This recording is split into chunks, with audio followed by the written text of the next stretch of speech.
Ok, bah, c'est bon. Ça y est, tu as diffusé. Hmm. Ok. Oh, Sylviane s'est connectée. Ah, voilà, il y a du monde qui se connecte. Bonjour à tous. On laisse tout le monde arriver. Il est 8h59.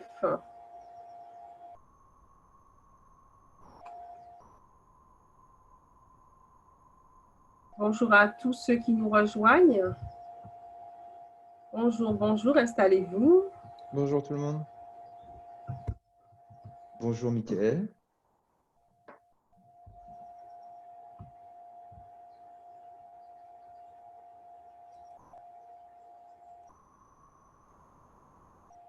Ça y est, la salle se remplit, donc on attend que tout le monde s'installe. Et à 9h01, on commence. Non, on va attendre. Voilà. Alors, je lance la diffusion en direct.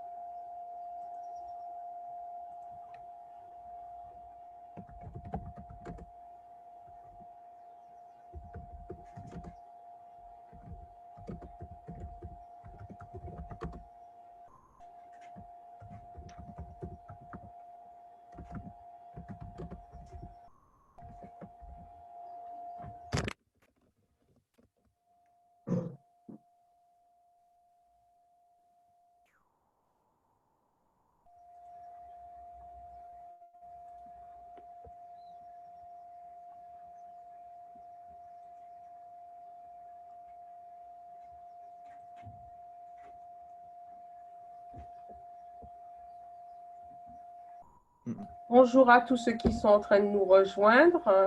On attend quelques minutes. Je lance la diffusion en direct et on va commencer.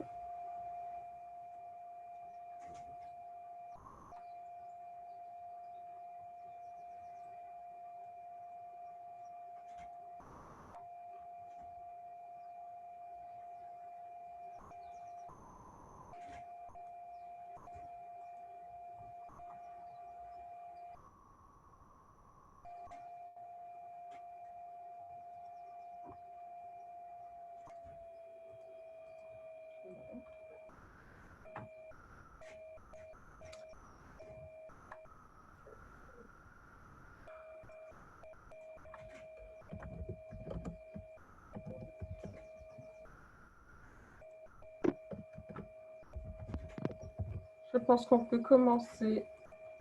Guillaume. Oui. Je pense que toutes les personnes qui étaient en attente sont rentrées. Donc, on va pouvoir également lancer l'enregistrement. Hop, on y va. Bonjour à tous. Je me présente. Je suis Laetitia Priva, directrice adjointe d'Altodom. Et nous avons le plaisir de vous accueillir aujourd'hui, une fois encore, à nos matinales de la gestion.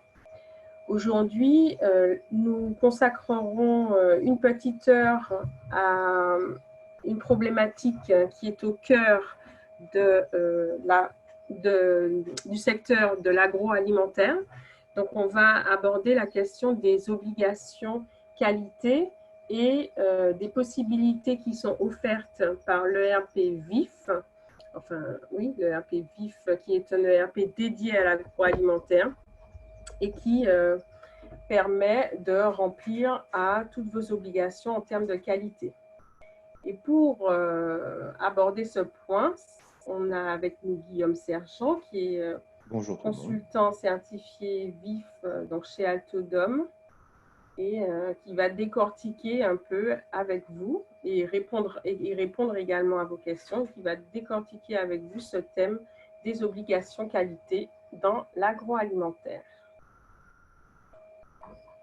À toi. Eh ben, merci Laetitia. Bonjour à tout le monde.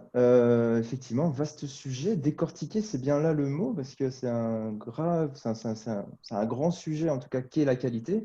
Dans VIF encore plus. Je vais essayer de vous présenter donc, la qualité, comment gérer la qualité dans VIF et quels sont les modules en fait, qu'on va pouvoir déployer pour gérer ses cahiers des charges, par exemple, gérer ses allergènes, comment gérer ses écarts ou ses non-conformités, avec évidemment une présentation, on va dire, de la gestion de la qualité et des critères qualité dans VIF et comment faire une traçabilité. Donc là, ces 3 points-là, la gestion par lot, la gestion des critères et la traçabilité, on va dire, c'est la base de la gestion de la qualité dans VIF. Et ensuite, on abordera les différentes autres modules, options, fonctions que propose VIF pour aller, on va dire, plus loin dans votre gestion. Alors, je vais rappeler les règles donc, de tenue du webinaire. Vous avez la possibilité de nous envoyer vos questions via le Q&R. On va vous demander donc de mettre tous vos micros sur muet, ce que je vais faire de suite. Et on répondra donc à vos questions à la fin de la présentation. Très bien, très bien, très bien. Alors, l'ERP VIF, pour ceux qui ne connaissent pas, donc c'est un ERP, donc c'est un logiciel qui, on va dire, gère, j'ai envie de dire, de la fourche à la fourchette, qui est dédié à l'agroalimentaire. C'est une entreprise française basée à côté de Nantes. Donc, il y a près de 200 personnes qui travaillent chez VIF et il y a 500 clients qui sont équipés donc, de cette solution. Il faut savoir que chez VIF, tous les consultants, ou la plupart, j'ai envie de dire, allez, tous les consultants sont issus du monde de l'agroalimentaire. Donc voilà, donc c'est vraiment un ERP, un logiciel, une solution qui est créée donc par des gens du milieu pour les gens de l'agroalimentaire. Voilà. Donc, je vous ai fait une petite sélection, on va dire, de parmi ces, je ne vous ai pas mis les 500 clients, bien évidemment, mais j'ai fait une petite sélection qui est complètement arbitraire de produits ou de grands noms, soit que j'aime bien ou qui normalement devraient vous parler. Voilà, je ne vais pas tous les citer, mais il y a Petit Navire, par exemple, dans les produits de la mer, les gâteaux Saint-Michel ou Bonne Maman qui sont très bons. Dans le domaine de la viande, Monique Ranou, donc ça c'est plutôt pour Intermarché. Voilà, donc tout ça pour vous dire que VIF est présent dans tous les secteurs donc, de l'agroalimentaire, que ce soit donc en France hexagonale ou dans les Antilles. Dans les Antilles, donc un petit peu plus proche de chez nous, voilà tous nos clients qui sont actuellement soit équipés, soit en cours d'équipement de cette solution. On retrouve des Comia et Madivial ou Cochon Pays, donc ça c'est plus le domaine de la viande. Pâtisserie René, donc c'est de la pâtisserie. Quelques clients qui font du café également, en Guadeloupe notamment, comme Café Édouard, Café Cholette. Voilà. Donc tous ces clients sont en cours ou déjà en train d'utiliser cette solution, donc qui est VIF, dans les Antilles. Alors, si on va un petit peu plus en détail sur la suite VIF, alors qu'est-ce qu'on entend par la suite ERP VIF? Il en existe 3 types. Il y a le VIF Starter, donc qui est plus dédié au TPE. Donc c'est une solution VIF qui est pré-paramétrée en fait. Donc ça nous permet d'aller beaucoup plus vite en termes de mise en place. Donc ça c'est pour les TPE. On a VIF ERP, donc là c'est plus pour les PME. Donc là, la mise en place, on va dire un petit peu plus longue, mais on peut aller beaucoup plus loin en termes de paramétrage, en termes de personnalisation de l'outil. Et après, il y a le VIF ERP Advanced. Donc là, c'est pour les groupes industriels. Voilà, donc tout ça, c'est quand même le même noyau, hein, je vous rassure. C'est pas du tout, il n'y a pas une version VIF ERP, VIF Starter ou Advanced. C'est juste qu'il y a plus ou moins d'options, plus ou moins de paramètres auxquels on a accès. Et c'est ce qui fait que les temps de mise en place sont plus ou moins longs. Juste pour vous donner un ordre d'idée, un VIF ERP Starter, donc pour les TPE, en l'espace de quelques semaines, on va dire 2 mois, on est capable de mettre en place ce genre de solution. Pour ERP ou ERP Advanced, tout dépend de la structure. Donc là, ça peut aller de quelques mois à plusieurs mois, disons. Alors, si on parle un petit peu plus des fonctions qu'offre l'ERP VIF, donc ça va concerner en termes de gestion, la gestion des achats, de la production, de la vente, avec tout autour des modules, des fonctions qui sont liées donc à la traçabilité et à la qualité, chose qu'on va décortiquer aujourd'hui, la gestion des stocks, que nous verrons que la gestion des stocks et la gestion de la qualité sont intimement liées. Il y a aussi la gestion des coûts, un petit icône qui a disparu, pas très grave. Donc, la gestion des coûts, qu'est-ce que c'est? C'est la valorisation de mes stocks, le calcul des prix de revient, c'est ce qu'on entend donc par gestion des coûts. Et nous avons donc autour, donc ça on va dire c'est le cœur, c'est les modules de base, j'ai envie de dire, qu'offre l'ERP VIF. Et ensuite, nous avons donc des options qui sont juste sur votre droite, qui concernent la CRM mobile, donc prise de commande à distance par votre équipe commerciale, des interfaces d'importation de commandes, très pratiques pour importer des commandes qui sont issues de vos sites web, par exemple. Idem pour l'interface de BL. On a aussi des interfaces dédiées donc, pour la gestion de l'EDI, l'échange de données informatisées, et pour Chorus. Donc là, on est, on va dire, dans notre jargon de consultant, et ceux qui ont déjà eu l'occasion d'avoir des formations avec moi, nous sommes plutôt sur une interface dite administrative. Même si la CRM mobile, c'est une interface mobile pour le coup, mais il faut savoir qu'il y a une interface dédiée, tactile, qui est vraiment là pour pouvoir déclarer sur le flux, directement en atelier, des éléments liés aux réceptions, au suivi atelier, il faut comprendre à la fabrication, et à la préparation de commandes et à l'expédition. J'aurais pu rajouter aussi tout ce qui est inventaire, tout ce qui est mouvement de stock, qu'on peut également faire en tactile. Donc, le but, c'est de… Je suis sur ma ligne de production, je dois fabriquer de la pâtisserie, par exemple. Moi, en tant qu'opérateur, je vais pouvoir renseigner toutes mes données de production, les quantités mises en œuvre, les quantités sorties, mes critères qualité, chose qu'on verra tout à l'heure, directement en atelier, sans qu'il y ait de ressaisie par la suite. Parce que bien évidemment, tout ça remonte dans le VIF administratif. Et enfin, dernière fonction, qui sont plus des fonctions de pilotage. Donc, on peut faire de la planification. En fonction de mes commandes reçues de mes clients, VIF va pouvoir m'aider à planifier ma fabrication et me proposer, par exemple, des achats de matières premières si mes stocks ne sont pas suffisants. Il y a aussi des modules donc, de prévision de vente. Il y a VIF Finance aussi, qui est un petit module de comptabilité. Et il y a aussi un module de tableau de bord, voilà, ou de décisionnel. Donc là, qui vient, en fait, voilà, faut faire des tableaux de bord de façon très dynamique et très sympathique. Donc voilà un peu tout le périmètre que couvre VIF ERP actuellement. Alors, concernant la qualité, donc VIF est régi donc, par des grands principes, on va dire, en termes pour la gestion de la qualité. Donc, tout d'abord, la gestion de la qualité et de la traçabilité ne peut être fait dans VIF que sur des articles qui sont tenus en stock. Donc, c'est pour ça que je vous disais au départ que la gestion des stocks et la gestion de la qualité sont intimement liées. VIF n'est capable de faire une traçabilité ou une gestion de la qualité que sur des articles qui sont tenus en stock. Ça peut couler de sens. Et encore faut-il indiquer à VIF que mes articles sont tenus donc, par lot. Donc ça, c'est le deuxième grand principe de VIF, c'est que la gestion de la qualité dans le logiciel est complètement liée, absolument liée donc, à la gestion des numéros de lot.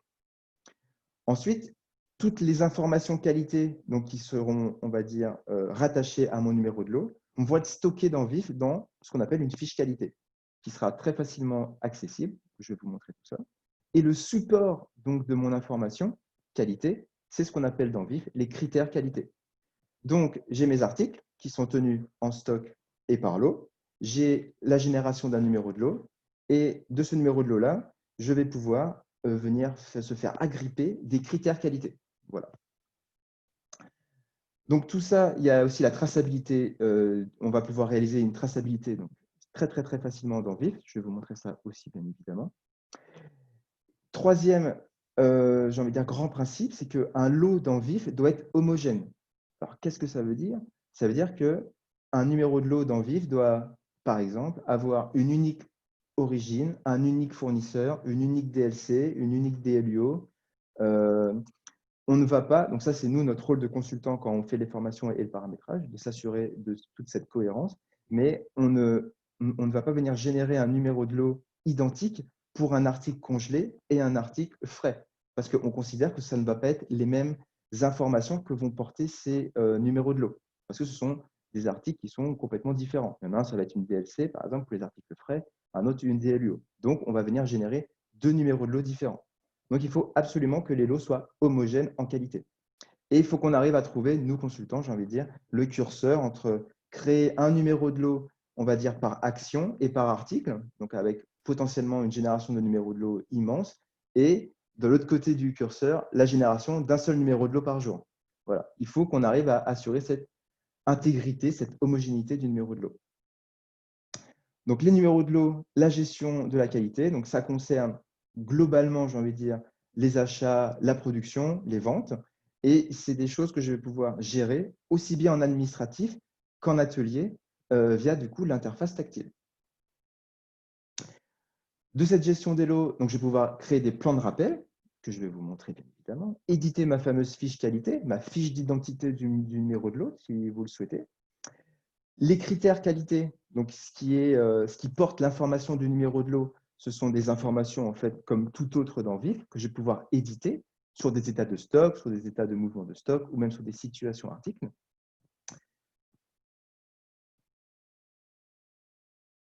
Alors, donc les grands principes, comme je viens de l'énoncer, c'est je ne peux réaliser donc une gestion de ma qualité et de la traçabilité que sur des articles qui sont tenus en stock et par lot.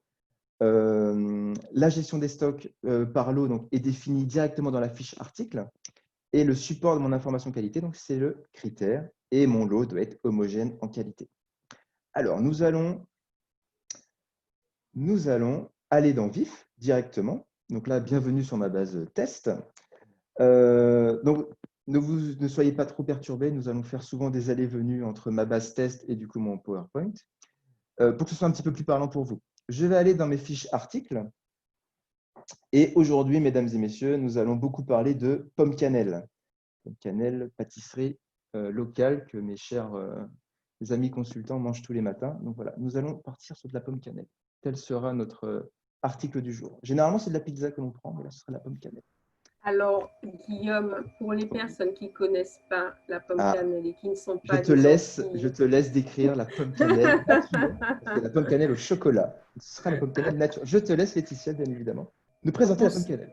Pour ceux qui ne connaissent pas la pomme cannelle, il s'agit d'une pâtisserie ronde avec des petits points ronds, en fait. C'est une pâtisserie à base de beurre et de farine, qui est moelleux et moelleuse et qu'on trempe dans le chocolat de communion. Surtout voilà, on va pas s'étendre sur la question. Je te laisse continuer, Guillaume. Il n'y a pas de problème. Et pour que ce soit un peu plus explicite, voilà à quoi ça ressemble une pomme cannelle. Voilà, je ferme la parenthèse. Donc, nous sommes ici sur une fiche article donc, dans VIF. Donc, ceux qui ont déjà VIF voient de quoi je parle. Pour les nouvelles personnes qui découvrent l'interface VIF, nous sommes dans une fiche article. Ici, j'ai dit à VIF que mon article était tenu en stock et que je souhaite tenir cet article par lot. Donc, la gestion des lots, la gestion de la qualité, du coup, est vraiment régie par article. Voilà. Donc, je peux dire, les cartons, je ne souhaite pas les gérer par lot, pas de problème. Par contre, tous mes articles vendus, je souhaite les gérer par lot. Ça, on peut faire vraiment le distinguo dans VIF. Et ensuite, nous avons dans l'onglet stock, ici vraiment toutes les informations qualité. Comme je vous l'ai dit, la gestion des stocks, la gestion de la qualité sont intimement liées dans VIF. Donc, je vais pouvoir dire à VIF, l'article pomme cannelle, je souhaite lui attribuer une DLUO ici de 21 jours. Et le type de lot, c'est un lot mono-article. Là, vous allez me dire, à quoi ça correspond? Il y a mono-article et il y a multi-article. Nous avons, généralement, dans le secteur de la viande, on fait le choix de faire du multi-article. Qu'est-ce que ça veut dire? Ça veut dire que mon poulet, par exemple, va avoir un numéro de lot et tous les produits que je vais pouvoir extraire, j'ai envie de dire, découper de mon poulet, vont aussi avoir le même numéro de lot. Le filet de poulet, la cuisse, va avoir le même numéro de lot. Il y a cette possibilité-là dans VIF d'affecter à un groupe d'articles, j'ai envie de dire, un même numéro de lot. Tant que, troisième principe, tant que le lot est homogène en qualité. Ensuite, nous allons dire à VIF, les numéros de lot, qu'est-ce que c'est dans VIF? Les numéros de lot, la numérotation, quelle numérotation je vais choisir, est régie par les familles élémentaires. Je ne vais pas trop rentrer dans les détails, j'ai qu'une heure pour vous présenter tout ça. Mais en gros, on peut dire à VIF, pour les produits finis UVC, par exemple, je souhaite que la numérotation des lots soit comme ça. Par contre, pour les produits finis vrac, je souhaite avoir une autre numérotation de mes numéros de lot. Ça, c'est possible aussi.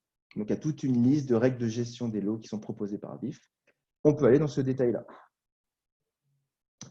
Dernière chose, donc on indique articles au sein de mes articles qui sont tenus en stock et par lot. Dans l'onglet stock, si c'est un lot qui est un type de lot qui est mono-article, généralement il est mono-article, hein, il n'y a que dans le cas de la viande, on va dire, dans le désassemblage qu'on dit que c'est un multi-article. Et si j'ai des informations donc, liées à la DLC ou à la DLIO que l'on note. Et ensuite, donc là, on rentre dans le cœur du système, j'ai envie de dire, pour vraiment que vous puissiez comprendre tout ça. Là, j'ai dit à Vif, voilà les articles que je souhaite gérer par lot, voilà la règle de gestion, la numérotation que je souhaite que tu m'appliques.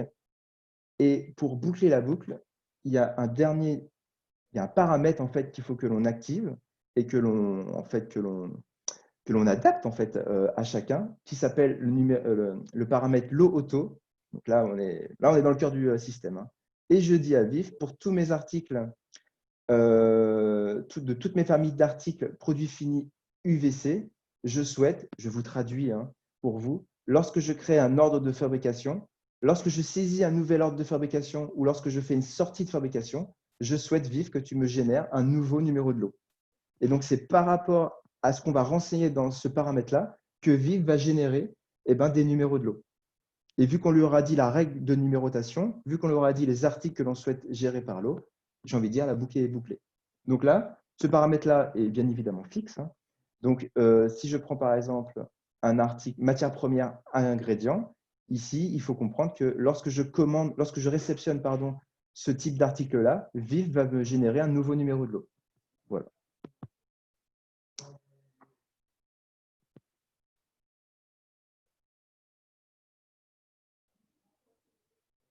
Alors, si je reviens sur mon PowerPoint. Hop, hop, hop. Donc, on a vu comment Vif pouvait générer des numéros de lot. Donc, par article, quand je le réceptionne, quand je le fabrique, quand je l'expédie, voilà, via le paramètre lot auto. Et donc, le support de la qualité, des informations qualité dans Vif sont liés aux critères. Donc, j'ai envie de dire, il y a deux grandes familles de critères dans Vif. Il y a les critères qualité, donc c'est ceux qu'on utilise le plus souvent. Il y a les critères descriptifs, donc on va voir un petit peu la différence très rapidement entre ces deux types de critères. Et après, il y a les critères fonctionnels. Là, je ne vais pas en parler aujourd'hui pour ne pas trop vous perdre. Les critères qualité, qu'est-ce que ça va… Enfin, les critères en règle générale, en fait, qu'est-ce que ça va être? Ça va être l'origine d'un produit, le pays d'engraissement, une prise de température, une prise de pH, la couleur de mon produit, des commentaires, l'intégrité du sac, est-ce que le chauffeur qui m'a livré la marchandise ce matin était sympathique?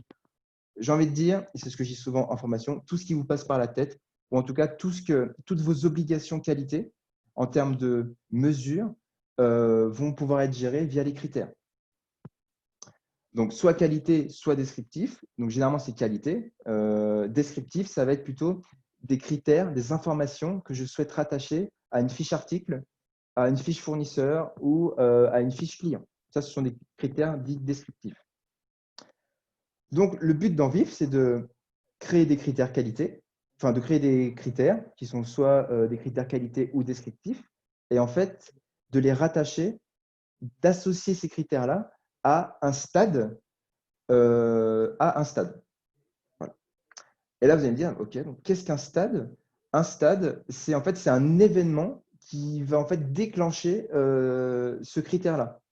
On va pouvoir dire à Vif, lorsque je réceptionne des articles qui sont des articles que j'aurais considérés des articles matières premières avec une DLUO, je souhaite Vif, à ce stade-là de réception, donc, que tu me déclenches les critères DLUO, lot fournisseur et intégrité du sac. Et automatiquement, lorsque je vais venir réceptionner ma marchandise, je vais pouvoir renseigner les valeurs de ces critères que j'aurai affectés.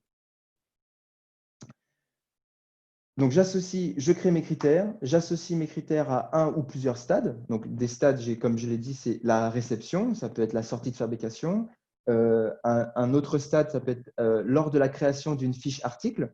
Donc là, hop, ce sera plutôt des critères descriptifs que je vais pouvoir rattacher. Et au moment où ce fameux stade va venir se déclencher, et ben, hop, je vais pouvoir saisir la valeur de mes critères. Donc, ces critères qualité, comme je l'ai dit sur la dernière slide, je crois bien. ce sont des informations, en fait, ce sont des informations qui sont liées à la qualité, certes, mais que je vais pouvoir en fait réutiliser, par exemple, pour étiqueter, pas de problème, que je vais pouvoir retrouver dans ma fiche qualité et que je vais pouvoir éditer sur mes états de stock ou sur mes états de mouvement de stock. Et la saisie de ces valeurs qualité, ça c'est très pratique, peuvent être réalisées donc, sur l'interface tactile. C'est ce que je vais vous montrer juste maintenant. Donc les critères qualité, c'est ce qui supporte vraiment l'information qualité. C'est vraiment entièrement paramétrable. On peut vraiment aller très très finement en termes de paramétrage. Et en fait, c'est ce qui va permettre de contrôler votre gestion de la qualité. Rien ne vous empêche de dire à vif, j'ai un critère qualité qui s'appelle prise de température sortie du four, de pouvoir mettre des contrôles au sein de ces critères et de dire, je souhaite bloquer la saisie si ma température que vous m'avez saisie n'excède pas 72 degrés. OK. Donc, on peut mettre des contrôles. On peut aussi avoir des critères avec des règles de calcul. Typiquement, le critère DLC, c'est grâce au critère, donc il y a un critère DLC, mais on va pouvoir dire à vif, le critère DLC, je souhaite que tu me le calcules comme étant la date de fabrication plus le nombre de jours, la DLC, que j'aurais renseigné au sein de ma fiche article. Donc voilà, on peut créer des critères que l'on associe à des stades qui sont, j'ai envie de dire, sans contrôle, voilà, d'autres avec des contrôles et d'autres avec des règles de calcul. Donc, je vais vous montrer tout ça tout de suite. Pour ne pas faire de bêtises, je reprends mes petites notes. Voilà. Alors, donc, si je vais dans ma table des critères, je vais juste vous montrer comment ça se passe. Ici, j'ai la liste de tous mes critères qui existent, qu'ils soient critères qualité, fonctionnels, descriptifs. Donc, j'en ai plein. J'ai mon critère ici qui s'appelle origine du lot. Voilà. Et dans valeurs, j'ai pré-rentré en fait des valeurs dans VIF. Donc, j'ai mis ici quelques pays, Belgique, Colombie, France, Guadeloupe, Martinique. Voilà. Donc, ça, ce sont des valeurs. Lorsque je vais saisir ce numéro de lot-là, ce critère-là, pardon, lors d'une réception, par exemple, je vais avoir accès à toutes ces valeurs ici qui sont renseignées. Donc, ça, c'est un critère. Si je prends le pH, par exemple, voilà, ici, j'ai une borne entre 0 et 14, voilà, pour pas qu'on commence à mettre des pH de 23, chose impossible. Voilà, on peut mettre ce type de contrôle via des bornes aussi, ou via une liste, comme j'ai fait pour l'origine de mon lot.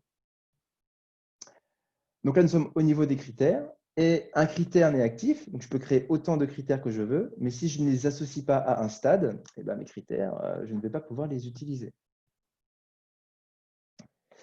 Donc, si je vais au niveau de mon stade réception, j'indique à vif, lorsque je réceptionne ici une marchandise qui est gérée par lot, par exemple, tout ce qui est attrait matière première poulet DLC, vif va me demander le lot du fournisseur, la date limite de consommation donc fournie par mon fournisseur, est-ce que c'est un poulet qui est bio ou conventionnel, et ici, l'origine de mon lot. Mais j'aurais pu en créer, prendre la température de mon poulet, le pH, mettre des commentaires. Voilà comment ça se gère dans VIF, l'affectation d'un critère à un stade. Donc, si je vais sur l'interface tactile, je vais faire une réception pour vous montrer comment se déclenchent ces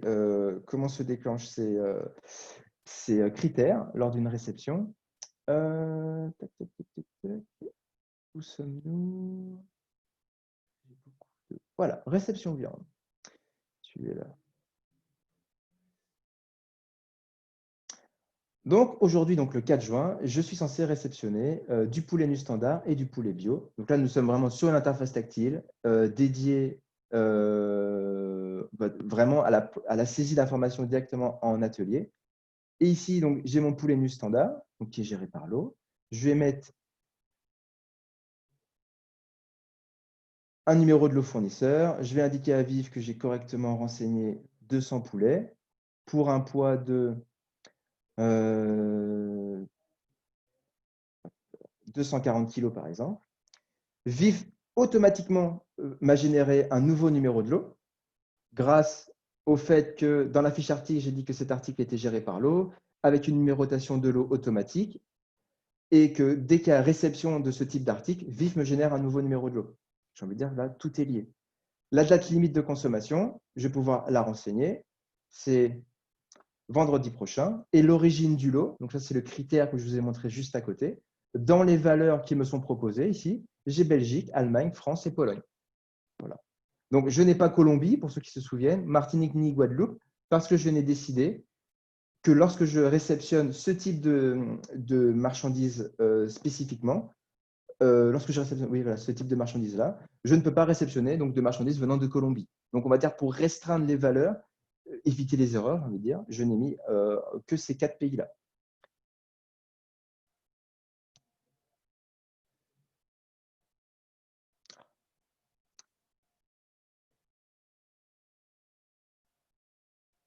Les aléas du direct. Ok, d'accord. Tac.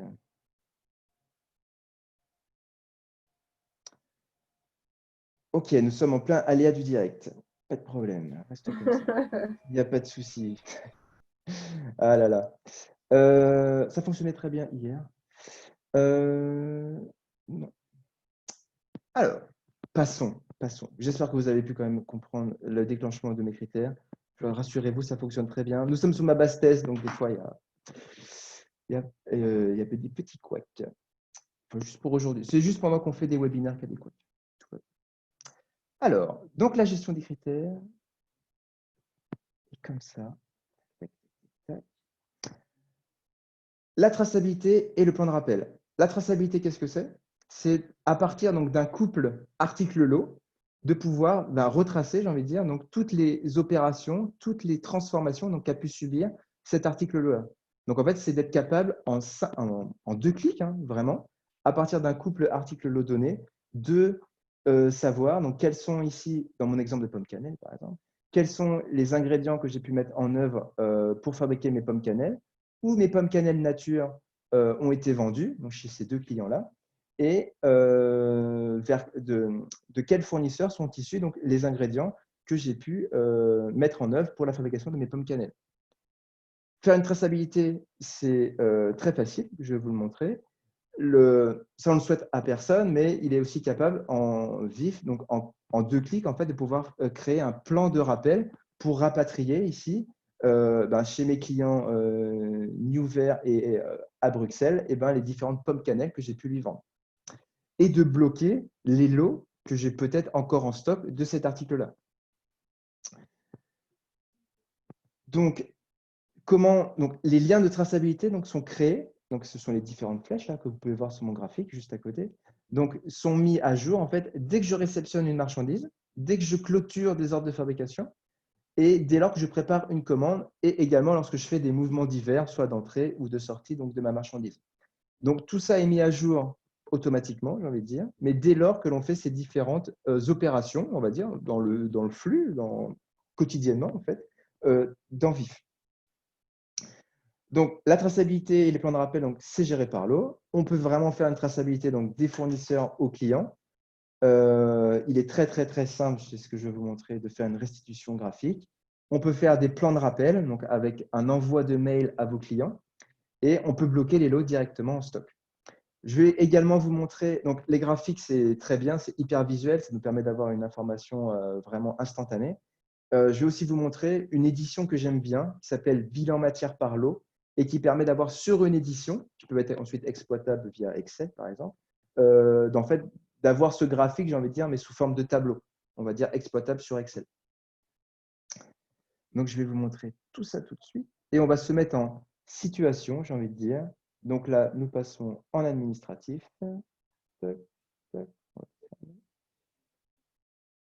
Donc, nous avons une fonction qui s'appelle traçabilité des lots et il faut qu'on se mette en situation. Vous avez votre fournisseur qui vous appelle, votre fournisseur Noix et compagnie. Donc là, c'est pour vous montrer la simplicité de lancer un arbre de traçabilité dans VIF. Votre fournisseur Noix et compagnie vous appelle et vous indique que le numéro de lot qui vous a livré, le numéro de lot, alors je reprends mes petites notes parce que je ne me souviens plus. Alors, NC BIS 751. Voilà. Donc ça, c'est un numéro de lot de mon fournisseur. Ce n'est pas un numéro de lot interne de VIF. Pose problème. Bon, très bien, pas de souci, Noah et compagnie.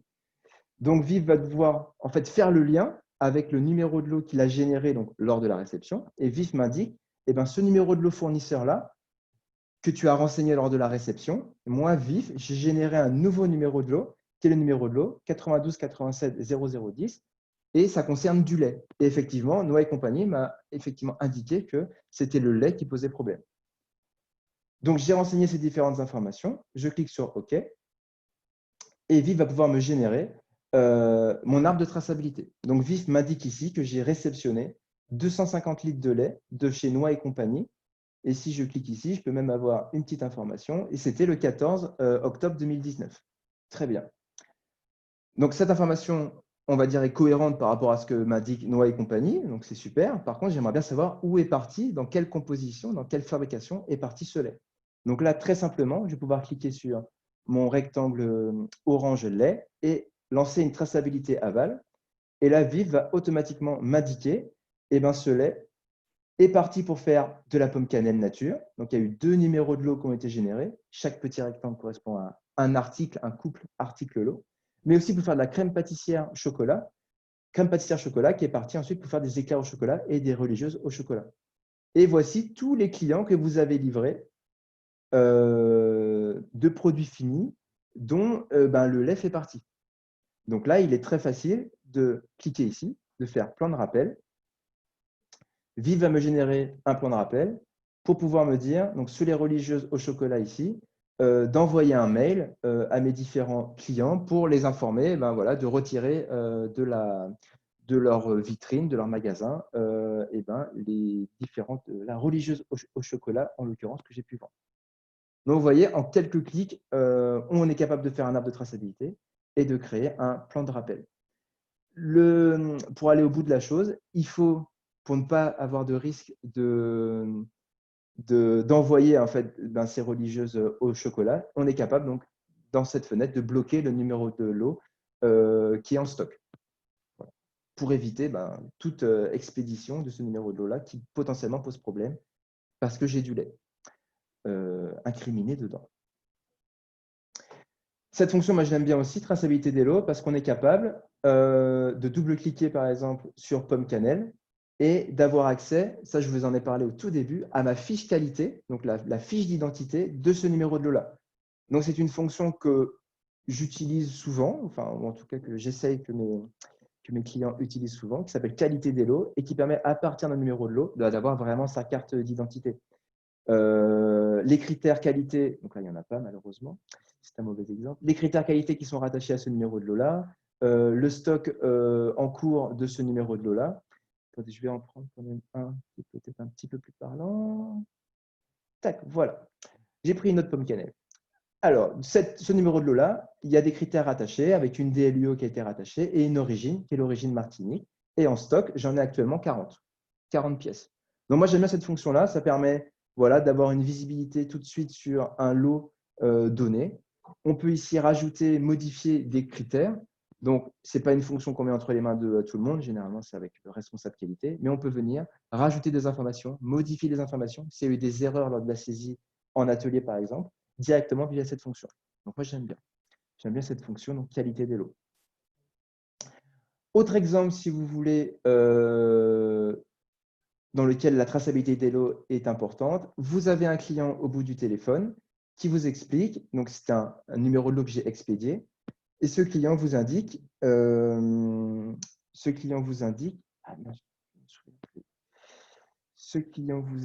que les pommes cannelle que vous lui avez livrées, elles posent problème. Ils ont fait des analyses en interne. Ils ont trouvé ce que vous voulez dessus. Donc, vous, par principe de précaution, vous allez voir déjà si ce numéro de lot-là, vous ne l'avez pas vendu chez un autre client, pour aussi peut-être l'informer qu'il y a peut-être un souci, et bloquer ce numéro de lot-là en interne pour que vous, de votre côté, vous puissiez faire des analyses. Donc, principe de précaution absolu. Alors, je vais retrouver mon client qui vient de nous appeler, puisque je ne l'ai pas noté. Où nous sommes? Où es-tu? Ah là, c'est à Bruxelles. Nous allons à Bruxelles. Tac. Donc, l'article que je vais expédier, c'est de la pomme cannelle. Et c'est voilà, c'est ce numéro de lot-là que je cherchais. Donc, votre client à Bruxelles vous appelle, vous dit bah, vous m'avez envoyé de la pomme cannelle nature. Quand je reprends votre facture ou votre BL, c'est le numéro de lot 0064 30 et 2 que vous m'avez expédié. Ça, c'est votre numéro de lot à vous. Je fais OK. Ah, a priori, ce numéro de lot-là, enfin cet article lot-là, je l'ai vendu également à Bruxelles et à Nevers.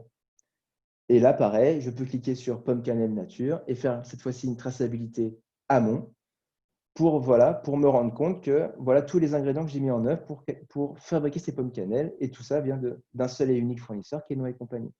Donc, on peut aussi bien traiter, lancer un arbre de traçabilité donc ascendante ou descendante. Et comme vous pouvez voir, très facilement dans le vif. N'hésitez pas si vous avez des questions, évidemment, à les poser, à les noter dans le Q&A sur Zoom. On y reviendra juste après. Alors, on en a déjà une, mais on va répondre. Je te laisse terminer et puis on va revenir. Pas de problème. Pas de problème, pas de problème. PowerPoint. Donc là, la gestion des lots, la gestion, enfin l'affectation de critères au niveau d'un stade et d'un lot et du coup d'un article, la traçabilité et les plans de rappel, j'ai envie de dire, c'est vraiment le socle de base de VIF en termes de gestion de la qualité. Voilà, c'est ce qu'on met en place chez tout le monde. C'est vraiment le noyau dur de la gestion de la qualité dans VIF. Après, il y a d'autres fonctions qui existent dans VIF. Donc, c'était aussi l'occasion de ce webinaire de vous les présenter pour vous donner un petit peu envie, j'ai envie de dire, pour peut-être les mettre en place chez vous et pour en fait aller plus loin dans votre gestion de la qualité. Alors, première chose, premier module en fait qui peut être mis en place, c'est la gestion des allergènes. Aujourd'hui, la réglementation vous impose, vous industriels, agro-industriels même, donc de connaître la composition donc précise donc de toutes vos matières premières donc qui rentrent en œuvre dans vos différents produits et notamment les allergènes. Donc aujourd'hui, il y a une liste très précise d'allergènes qui existent, donc qui est bien évidemment présente dans VIF. Je ne vais pas tous les citer parce que je ne les connais pas tous par cœur, mais fruits à coque, céleri, sulfite, poisson, céréales, voilà, ça ce sont des listes d'allergènes que l'on peut en fait venir saisir dans VIF au niveau de mes articles matières premières. Et ensuite, je peux dire à VIF, par exemple, dans ma pomme cannelle, j'ai de la farine. Voilà, la farine, j'ai un allergène qui s'appelle céréales qui a été affecté sur cette matière première-là.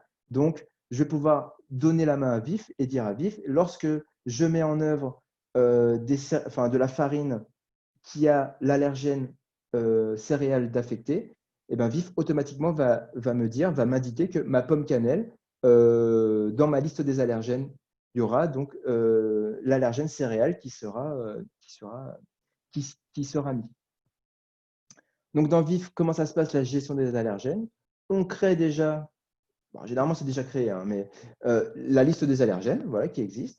On fait un regroupement d'articles, parce que peut-être qu'on ne veut pas gérer tous les articles, on ne veut pas gérer les allergènes sur tous les articles. Donc, on regroupe tous les articles que l'on souhaite, où l'on souhaite gérer les allergènes. Ensuite, on saisit, comme je l'ai dit, les valeurs des allergènes donc, de mes produits que j'achète, de mes matières premières. Et ensuite, je laisse le soin à VIF donc, de me calculer les valeurs de mes allergènes, aussi bien de mes semi-finis que de mes semi-finis que de mes produits finis. Donc, les allergènes, c'est un critère, si l'on veut, un critère, j'ai envie de dire, descriptif, donc c'est à l'article. Donc, c'est un critère, c'est une information que je vais pouvoir réutiliser donc, dans mon étiquetage, par exemple, que je vais pouvoir aussi retrouver sur ma fiche produit. Vous avez un client qui souhaite une fiche produit de votre article pomme cannelle. Vous allez pouvoir, s'il y a des allergènes qui sont affectés, pouvoir les noter sur votre fiche produit.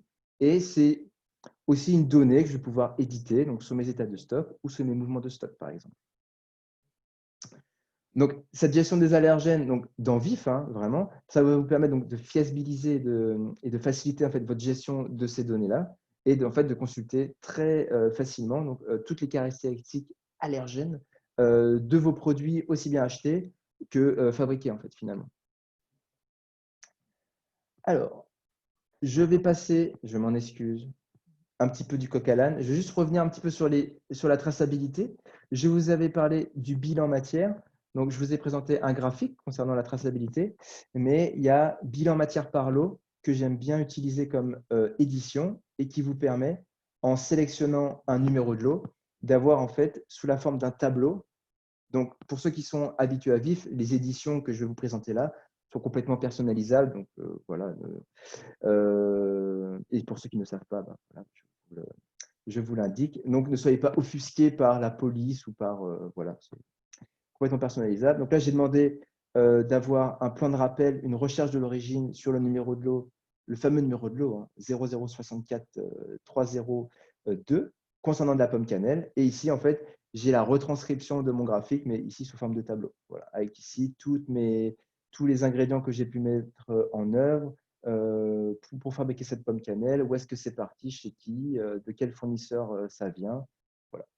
Donc ça peut être très pratique aussi, plutôt qu'un graphique. Je parle notamment lorsqu'on commence à faire du désassemblage dans la viande. On a des arbres de traçabilité qui sont immenses. Dès qu'on commence à découper du bœuf, par exemple, alors là, on a un arbre de traçabilité qui est vraiment immense. Donc, pour que ce soit un petit peu plus digeste, un peu plus exploitable, passer par ce genre d'édition, moi, je trouve ça très pratique. Concernant nos chers allergènes, tac. Donc, je vais vous montrer dans le vif concrètement comment ça peut se passer. Ici, j'ai la liste de tous mes allergènes. Voilà. Donc, arachide, céleri, céréales et tout ce qui s'ensuit. C'est ma liste de mes allergènes. Et ici, donc j'ai créé mon regroupement d'articles. Et ici, donc dans valeur des allergènes, c'est un petit peu là que tout se passe. C'est ici où je vais pouvoir, alors je vais tout vous déployer. Tac. Ici, j'ai toutes mes matières premières que j'ai décidé de gérer, auxquelles j'ai décidé de gérer les allergènes. Et ici, j'ai indiqué à vif, et ben voilà, la farine T55, elle a comme allergène les céréales. Le beurre doux, le lait, le beurre, ils ont de la, comme allergène tout ce qui est des produits laitiers. Et ici, donc ça, j'ai toutes mes matières premières. Et ici, donc j'ai ma pomme cannelle avec plein de points d'interrogation. Et ici, je vais pouvoir faire tout simplement un clic droit et dire à VIF, calcule-moi les allergènes de cet article-là. Donc simplement, VIF va revenir à la recette initiale, à l'activité initiale de ma pomme cannelle, va retrouver toutes les matières premières que je mets en œuvre pour fabriquer ma pomme cannelle et va voir si ces matières premières ont des allergènes d'affectés. Et il va pouvoir me dire, a priori, vu que je mets du beurre et de la farine dans ma pomme cannelle, dans la composition de ma pomme cannelle, donc comme allergène, j'ai des céréales et du lait. Mais si juste à côté, donc ça c'est VIF qui calcule, hein, par contre, si à côté de votre ligne de production, vous fabriquez, je ne sais pas, des biscuits à base de cacahuètes, donc il y a potentiellement présence de fruits à coque sur les lignes de production, rien ne vous empêche ici de dire à VIF, j'ai aussi des fruits à coque comme allergènes sur ce produit-là, même si ça ne rentre pas potentiellement dans votre composition de cet article. Donc voilà la gestion des allergènes dans le vif. Donc c'est très simple, très très simple. Il y a un petit travail, j'ai envie de dire, pour pouvoir affecter les allergènes aux matières premières. Mais après, pour tout ce qui est semi-fini et produit fini, ça se calcule automatiquement. Si je reviens sur mon PowerPoint, tac. Autre, j'ai envie de dire, grande fonction dans VIF concernant, pour toujours aller là un petit peu plus loin donc de la gestion de la qualité, c'est la gestion des écarts et des non-conformités dans VIF. Alors, lorsqu'on a un produit ou un processus donc, qui ne satisfait pas vos exigences, soit les exigences réglementaires, vos exigences internes, les exigences ISO, tout ce que vous voulez, les normes IFS, vos cahiers des charges, on peut en fait, cela engendre en fait un écart et cet écart peut être traité dans VIF. Et en fonction en fait de la gravité de cet écart que l'on aura constaté, on va pouvoir, en fait, c'est ce qui va, ça peut être considéré comme déclaré comme une non-conformité. Donc, il y a différents types d'écarts qui existent. Il y a des écarts internes, donc ça, c'est plutôt lors de la fabrication, j'ai envie de dire. C'est ce qui est détecté à l'intérieur de votre entreprise. Ça peut être un écart qui est lié à votre qualité, à un problème sur votre ligne de fabrication, une charlotte qui est mal mise, une porte de frigo qui est ouverte. Ça, ce sont un écart, disons, interne. Vous avez des réclamations fournisseurs. Ça, c'est retour fournisseur. Un fournisseur vous souhaitez faire une réclamation à votre fournisseur parce que vous avez constaté un écart, par exemple, lors de la réception d'une marchandise. Et vous avez aussi, donc, comme type d'écart, les réclamations clients. Donc ça, comme son nom l'indique, ce sont toutes les réclamations, tous les écarts qui émanent donc de vos clients et qui sont généralement plutôt gérés donc, par le service commercial. Tout comme les écarts liés aux fournisseurs, donc les réclamations fournisseurs, c'est plutôt lié par votre service achat. Donc ça, ce sont des écarts que l'on constate, j'ai envie de dire, mais rien ne vous empêche en fait dans Vif de gérer, d'avoir une démarche, j'ai envie de dire, corrective, préventive, parce que généralement, quand on constate des écarts en interne, des écarts liés à une réception ou liés à une vente, donc c'est plutôt du curatif que l'on va mettre en œuvre derrière, mais rien n'empêche dans Vif de gérer aussi les actions correctives et préventives. On peut, au sein de la fonction, avoir donc accès à un tableau de bord avec des indicateurs, sortir toutes sortes d'éditions possibles. Autre avantage également, c'est qu'on peut déclarer donc tous ces écarts directement dans le flux. Voilà, donc je suis au niveau de ma réception. Je peux déclarer, moi, en tant qu'opérateur, en tant que réceptionniste, un écart constaté lors de ma réception. Donc ça, c'est plutôt pratique. Donc, il n'y a pas de ressaisie faite par la part du service qualité. Le service qualité va en fait reprendre cet écart et ensuite va pouvoir le traiter. Donc ça, c'est plutôt pas mal. Il y a aussi, alors si vous avez souvent, je pense, aux portes de frigo qui sont ouvertes, on va dire, c'est un combat de tous les jours en production. Donc, c'est un écart qui va pouvoir être géré via des actions, mais on va dire par des actions qui sont, on va dire, tout le temps les mêmes. Sensibilisation du personnel, peut-être réparation de l'équipement. Donc, on peut aider en fait à la saisie, au traitement de ces écarts constatés en mettant en place ce qu'on appelle dans le vif des packs. Donc, ce sont des paquets d'hygiène, voilà, des plans d'action qualité. Donc, en fait, ça va pouvoir, voilà, dès que vous avez un écart lié à une température, à une porte mal fermée, on va pouvoir rapatrier donc, ces packs, ces plans d'action qualité, qui peuvent évoluer, qui peuvent s'améliorer, d'où la possibilité de faire de l'amélioration continue au fur et à mesure. Et pour, en fait, vous faciliter le traitement de tout ça. Donc, comment ça se passe sur Vif? Donc, je vais aller… Donc, nous sommes de nouveau sur Vif. Tac. Je vais au niveau de ma réception. Je vais faire une autre réception. Hop, ici. Je vais réceptionner de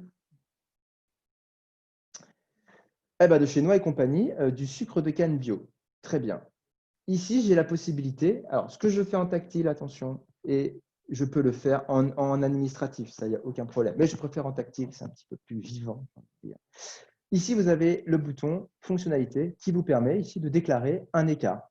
Voilà, je déclare un écart. Lors de ces réceptions, je constate, moi, réceptionniste, un écart. Il est également possible, donc là, je vais réceptionner, de déclarer un écart qui est lié à un article donné. Donc, par exemple, mon sucre de canne bio, je constate un écart sur cet article-là. Donc là, je vais vous le faire. Donc, voilà un petit peu l'écart interne que je vais pouvoir renseigner.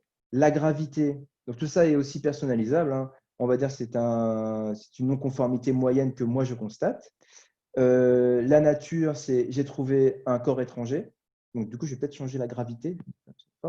Donc, dans le sucre de canne bio que je suis en train de réceptionner, j'ai découvert un corps étranger. Dessous nature, donc c'était du plastique. L'origine, voilà, c'est une origine du fournisseur, a priori. Donc voilà, tout ça, ce sont des informations que je vais pouvoir renseigner pour aider ensuite au traitement de cet écart pour devenir une non-conformité en fait, par le service qualité. Et donc, ça concerne bien l'article 132.058 que je suis en train de réceptionner. Et ça concernait donc un sac, par exemple, de 25 kg, par exemple. Donc là, je n'ai pas encore généré de numéro de lot.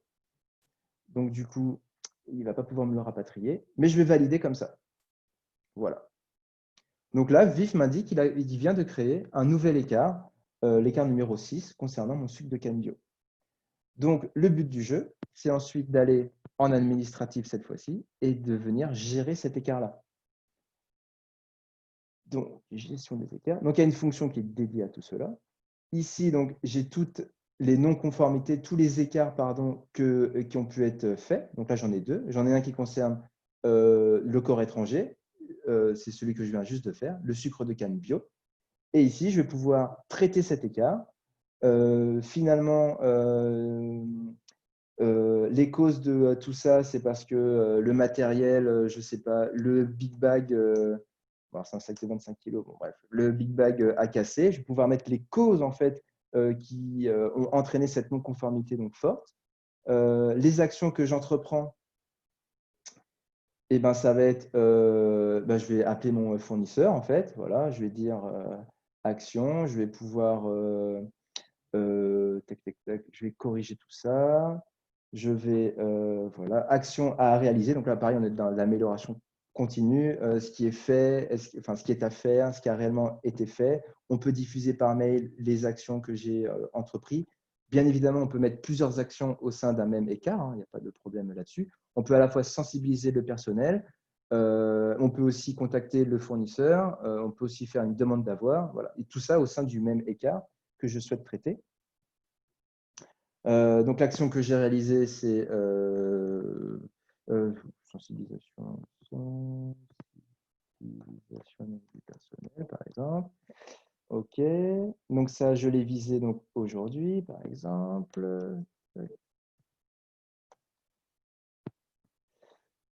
À 15 heures. Pas de souci. Et voilà, et je veux même diffuser tout cela par mail en demandant, enfin en disant à vif quels sont les destinataires, etc. Donc assez puissant, la gestion des écarts. Et l'auteur, c'est moi, évidemment. Tiens.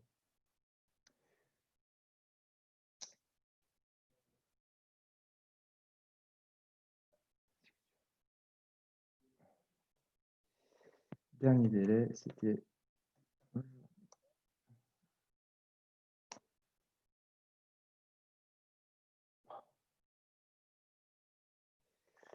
Donc, une fois que j'ai pu rentrer donc, mes différentes actions, rien ne m'empêche donc de venir clôturer en fait, ma non-conformité et ensuite donc, de passer au traitement d'une autre conformité, d'un autre écart constaté. On peut sortir ensuite toutes sortes d'éditions de statistiques, plutôt les éditions les écarts constatés liés au corps étranger, liés aux problèmes de température. Voilà. Donc, tout ça se fait au sein de cette fonction-là, donc de gestion des écarts, avec une déclaration, en fait, on va dire un pré-mâchage de ce travail qui peut être fait, réalisé directement en atelier.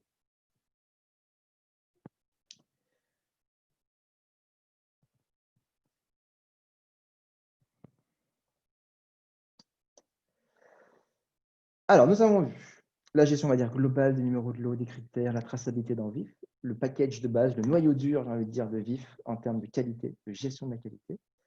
La gestion des allergènes, la gestion donc, des écarts et des non-conformités. Alors, je ne peux pas vraiment aller plus loin parce que je n'ai qu'une heure. Je vois que je suis en train déjà de déborder. Et là, nous allons voir donc, les cahiers des charges, la gestion des cahiers des charges. Alors, un cahier des charges, qu'est-ce que c'est? Ce sont toutes les normes en fait, qui sont fixées donc, au sein d'un article et qui doivent répondre ou qui devront répondre donc, à des normes, à un ensemble de critères que l'on aura fixés. Donc, soit c'est des critères que je fixe en interne, donc ça, ce sera ce qu'on appelle un cahier des charges interne, mais on a aussi des cahiers des charges qui sont liés à un fournisseur. Donc là, je vais pouvoir associer à des articles et des fournisseurs donnés, donc un cahier des charges bien spécifique, des contrôles bien spécifiques que je souhaite réaliser, donc via des critères, du coup, et que lorsque je commande, par exemple, j'ai la mise en avant de ce cahier des charges fournisseur qui est fait, et lorsque je réceptionne, surtout, j'ai le contrôle de ce cahier des charges-là, avec la possibilité donc, de blocage au niveau de la réception, par exemple, si ça ne répond pas au cahier des charges que j'aurais passé avec mon fournisseur. Idem concernant le cahier des charges donc client. J'ai passé un client à passer avec moi donc un certain cahier des charges concernant les articles que je suis censé lui expédier. Donc au niveau de la prise de commande, j'ai accès, donc j'associe à des articles donnés et un ou des clients donnés donc ce cahier des charges via des critères toujours. Et lorsque je commande, en fait, j'ai ce critère. Donc dès que ce client commande cet article-là, j'ai son cahier des charges donc, qui s'initialise automatiquement, qui est mis en avant. Et lorsque je prépare ou que j'expédie, donc VIF fait un contrôle de ce cahier des charges-là. L'exemple typique, c'est j'ai un client qui ne souhaite recevoir que de la viande d'origine France. Si je lui expédie de la viande qui est une origine Belgique, par exemple, ça ne va pas pouvoir passer. VIF va me dire, attention, le numéro de lot, l'article lot que vous êtes en train de sélectionner ne correspond pas au cahier des charges fait avec votre client. Je vais passer très rapidement, par contre, sur le cahier des charges interne. Donc là, c'est plutôt lors de la fabrication, j'ai envie de dire. On peut mettre en place un cahier des charges, par exemple, sur le respect de la couleur, le respect du pH. Donc, c'est, on va dire, un petit peu redondant avec les critères qualité que je peux mettre en place lors du stade sortie de fabrication. Mais là, ça permet vraiment, voilà, si vous avez un cahier des charges interne, ça permet en tout cas de le contrôler directement dans VIF. D'aller encore plus loin que juste la saisie des critères qui peut être fait, on va dire, de façon classique dans VIF. Donc, comment tout cela se passe dans VIF?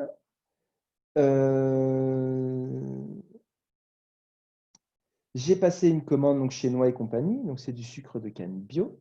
Et le cahier des charges que j'ai passé avec mon fournisseur, eh ben, c'est qu'il faut que cet article-là, lorsque je le réceptionne, eh ben, il soit bio, il respecte mon cahier des charges qui est, il faut qu'il soit bio. Il faut également alors je ne sais pas, voilà, il faut que la granulométrie pardon, soit bonne, que la couleur soit correcte et que le poids moyen de mes sacs soit compris entre 24,90 et 25,10 kg. Ça, c'est le cahier des charges que j'ai établi avec mon fournisseur lorsque je lui commande mon fameux sucre de canne bio. Et ici, lorsque je retourne dans ma réception, la réception où j'ai déclaré un écart, présence de corps étranger, je vais pouvoir en fait dire à VIF, eh ben, j'ai réceptionné 9 sacs, 10 sacs, numéro, je mets un numéro de lot fournisseur, je mets n'importe quoi. Ici, donc, j'ai aussi bien les critères qui sont rattachés à mon cahier des charges, que VIF va vouloir contrôler même, et aussi j'ai d'autres critères qualité qui ne sont pas forcément liés à mon cahier des charges, mais que je vais devoir aussi là renseigner. En l'occurrence, la DLUO. Donc là, est-ce que c'est un produit, donc c'est du sucre de canne bio, hein. Donc là, je dis bien à VIF, oui, c'est bien, j'ai bien mon certificat bio qui est rattaché à mon article réceptionné. La couleur, elle est conforme. Le poids moyen de mes sacs, donc là, c'est quelque chose que je vais devoir saisir. Il n'y a pas de liste préétablie. C'est moi qui saisis. Ça fait bien 25 kg. J'ai tout pesé. La granulométrie, elle est non conforme. Voilà. J'ai trouvé des points noirs ou des gros grains dans certains sacs. Absence de corps étranger, a priori, c'est non conforme pour le coup. Donc, il y a présence. Vu que j'ai déclaré un écart, il faut quand même être cohérent. Et les sacs, par contre, étaient conformes en termes d'intégrité. Donc là, il y a quelque chose qui va normalement bugger. Enfin, bugger, non. VIF va mettre un message d'erreur pour me dire attention, le lot que vous êtes en train de réceptionner, l'article lot sucre de canne bio, ne répond pas en fait au cahier des charges que vous avez fait avec Noix et compagnie. Pourquoi? Parce que la granulométrie, vous m'avez renseigné 2, donc la granulométrie est non conforme. Et moi, ce que j'attendais, ce qui est convenu en fait avec votre fournisseur, c'est qu'elle soit bonne. Donc voilà le contrôle qui est opéré très facilement en fait via le cahier des charges. Je vais quand même dire que c'est conforme. Voilà, pour que ça passe. Donc là, VIF, donc j'essaie de raccrocher un petit peu tous les wagons, m'a créé automatiquement un numéro de lot, parce que je lui ai dit que lorsque je réceptionne ce type d'article-là, mon cher VIF, je souhaite que tu me crées un nouveau numéro de lot, selon la numérotation des lots que j'ai définie. Et les critères que j'ai associés au stade réception, ben, les voici tous, plus en fait un contrôle au niveau du cahier des charges. Donc là, on est quand même sur quelque chose qui n'est pas trop mal en termes, je trouve, de gestion, en tout cas là, d'une réception.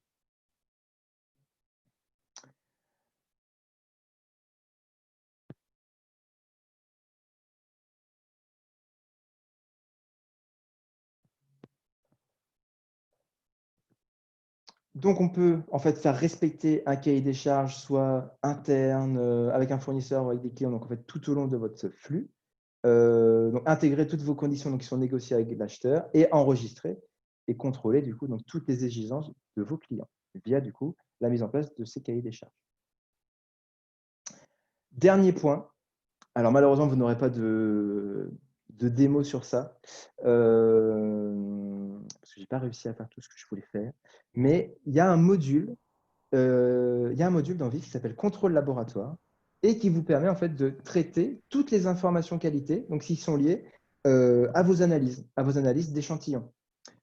Donc, dans un premier temps, on va pouvoir dire à Vif, je prélève des échantillons lorsque je réceptionne de la marchandise, lorsque je fabrique, lorsque je prépare des commandes, lorsque j'expédie. On peut même imaginer des échantillons de surface, voilà, sur les mains, sur le matériel.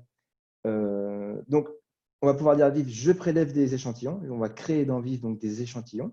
On va lui dire c'est quel numéro de lot, c'est à quel moment, c'est qui est-ce que j'ai,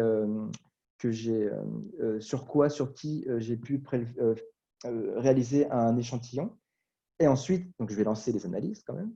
Et une fois que j'aurai saisi, et ensuite, je vais pouvoir donc saisir, rattraper ces échantillons que j'aurai créés dans Vif et saisir mes résultats d'analyse. Là où c'est extrêmement puissant, c'est qu'on va pouvoir dire je lance un test de surface et en fait, on va pouvoir mettre, tout comme les critères, des bornes, des limites d'acceptation, de contrôle de ces non-conformes, enfin, ou de non-conformité ou de conformité en fonction des résultats que j'aurai saisis dans Vif. Donc, si mes tests de surface, je souhaite avoir 0 colonie sur ma lame gélosée, donc je vais pouvoir, dès que je saisis mon résultat d'analyse et que je mets 10, Vif va pouvoir me dire attention, cela ne correspond pas à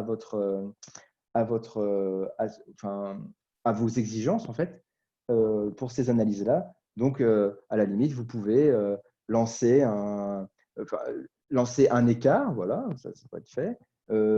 Si c'est un test de surface, donc faire une sensibilisation de votre personnel sur le nettoyage. Voilà, donc en fait, tous les modules peuvent être liés ensemble. Autre chose sympathique, c'est qu'on peut aussi valider des lots dès lors que les résultats de mes analyses que j'aurai saisies sont corrects. Donc ça peut être aussi, c'est une validation qui peut être faite automatiquement ou pas. Hein, il y a pas de, on peut faire les deux modes de fonctionnement. Donc dès que je saisis, donc je fabrique ma pomme cannelle, je lance des résultats d'analyse, enfin je lance des analyses, pardon. Donc je prélève des échantillons et lorsque je saisis mes résultats d'analyse, si mes résultats d'analyse sont corrects, mes pommes cannelle vont pouvoir être disponibles à la vente. Voilà un petit peu ce que peut faire le contrôle de laboratoire. Donc, on peut traiter donc, des informations qualité donc, qui sont liées, comme je l'ai dit, donc, à la mesure donc, de résultats d'analyse. Traiter tout le flux donc, de la création de l'échantillon, la saisie de mes résultats d'analyse, jusqu'à la validation même de mes lots.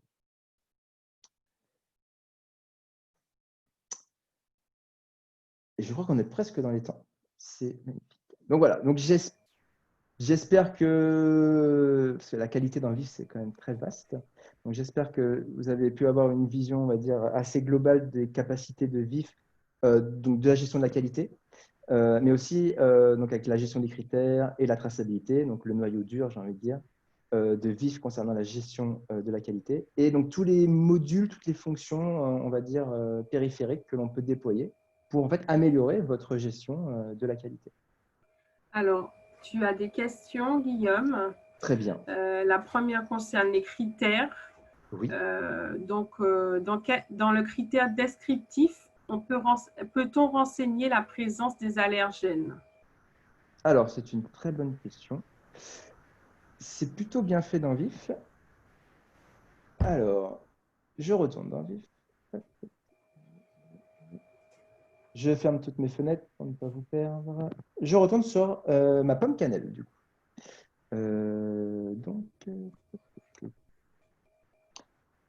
Vous avez en fait ici, pomme cannelle. Voilà. Ici, vous avez directement dans la fiche de mon article pomme cannelle, ici, pomme cannelle nature, en fait, un nouvel onglet qui s'est déployé avec un onglet allergène.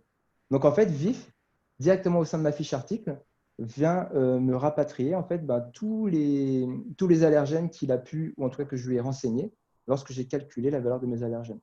Mais ça reste des critères, oui, descriptifs si on veut. Sauf que VIF, ici, alors si on va vraiment dans le détail, ici vous avez l'onglet description. On vient mettre tous les critères descriptifs. Un critère descriptif, ça peut être par exemple le taux de matière grasse. Ça, c'est un critère descriptif pour VIF. Voilà. Mais ils ont créé un onglet spécifique pour les allergènes. Mais ça reste des critères descriptifs, oui, qui est juste ici. Voilà. Alors, n'hésitez pas hein, s'il y a des questions complémentaires. Alors, j'ai d'abord un commentaire où on te dit que c'était très clair, donc on te remercie. Waouh, c'est trop gentil. Ensuite, on a une question. Comment se présente l'état des contrôles de conformité des réceptions produits? Comment se présente l'état des contrôles de conformité des produits? Réception produits. Alors, Un état qui te permet de voir la conformité des réceptions produits. En fait, je pense que c'est ça. Alors, il y a plusieurs façons de faire. Tout dépend. Je vais vous présenter toutes comme ça. On peut renseigner dans VIF, on va dire on peut dire à VIF, on peut créer une édition de réception. Donc voilà, VIF, je souhaite que tu m'édites en fait la réception, donc les quantités, le fournisseur qui m'a fourni de la marchandise, les quantités livrées et tous les critères associés aux articles lots que j'ai pu réceptionner. Donc ça, c'est pour avoir, on va dire, une vision globale. Est-ce que ma réception de toutes mes marchandises qui s'est passée ce matin s'est bien déroulée? Vu que les critères qualité, ce sont des données comme d'autres, en fait, je peux les éditer un petit peu n'importe où. Par contre, si on souhaite avoir vraiment un lot donné, un lot que j'ai réceptionné pour le coup, un lot donné, toutes les informations qualité, moi j'aime bien aller donc dans la fonction qualité des lots que je vous ai présenté tout à l'heure, où là je vais pouvoir en fait éditer une fiche qualité lot. Voilà. Donc je vais essayer de vous présenter ça. Je vais sélectionner un petit numéro de lot. Alors, je vais vite reprendre mes notes. Je suis désolé. Je ne connais plus les numéros de lot par cœur.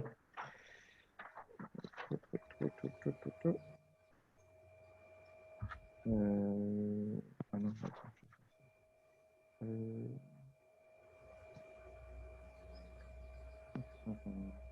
Voilà, le 0064. Tac. Donc ici, donc, ma fiche qualité des lots, j'ai la possibilité ici. Donc là, c'est un lot qui est fabriqué, mais bon, il faut comprendre que ce serait un lot d'un produit réceptionné, ce serait la même chose. Je peux en fait imprimer ici mon numéro de lot. Alors, j'avoue que je n'ai jamais trop essayé, donc je ne sais pas trop ce que ça va donner. Nous sommes sans filet, nous sommes entre nous. Il n'y a pas de problème. Faisons ça. Tac. Alors pareil, il y a aussi une édition qui s'appelle bordereau qualité dans VIF. Et on peut, voilà, en fait, c'est un bordereau de qualité que je viens de renseigner dans VIF. Donc, ça permet de rapatrier ici toutes les informations qualité qui sont rattachées à ce lot-là. Voilà. Ok. Est-ce qu'il y a un état donc, qui indique la présence du plastique dans le sucre reçu? En fait, c'est la précision de la question. D'accord, ok. Et du coup, c'est lorsque je vais éditer ma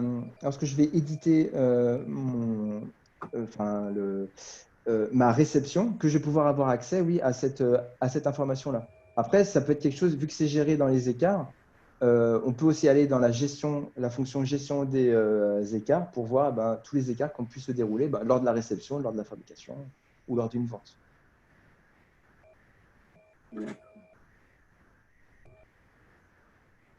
Alors, on a une autre question. Alors, sur les prélèvements de surface, peut-on les associer à un lot de production? Alors, je crois bien que oui. Mais ça, c'est dans le truc de laboratoire. Madame Kenneth, j'ai envie de vous dire oui. J'ai envie de vous dire oui. J'ai pas trop creusé, j'avoue, que le contrôle laboratoire, mais on peut vraiment renseigner énormément de choses. Voilà, c'est un peu je vous ai présenté contrôle laboratoire très, très succinctement, sans vous faire de démo. parce que je pense qu'on pourrait y passer pareil 2 heures juste sur cette fonction-là, parce qu'elle est vraiment très très puissante. C'est juste pour vous donner un peu l'eau à la bouche, mais je ne vais pas vous dire oui, je suis sûr, mais je crois que Vérifier. j'ai vu quelque chose comme ça. Oui. On peut l'associer à un numéro de lot, à une ligne de fabrication, à une équipe. C'est assez puissant. C'est assez puissant. Et Alors, et tu as une dernière question sur les tableaux de bord.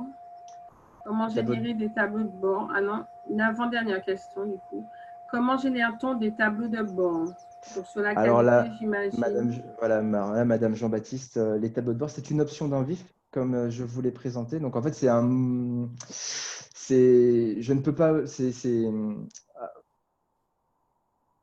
voilà, c'est une option dans Vif, donc ça s'appelle ClickSense. Ça s'appelle ClickSense. Alors, le but du jeu de ClickSense, c'est quoi? Viv va en fait envoyer à ClickSense, donc c'est donc c'est sur Internet, des données qualité, des numéros de lot, les articles lot, tout ce qui a été vendu. Et en fait, c'est ClickSense directement qui va mettre en forme tout ça. Donc, c'est pas directement dans Vif, c'est dans un petit logiciel, on va dire support, qui est présent sur Internet, mais c'est une option en tout cas. Voilà.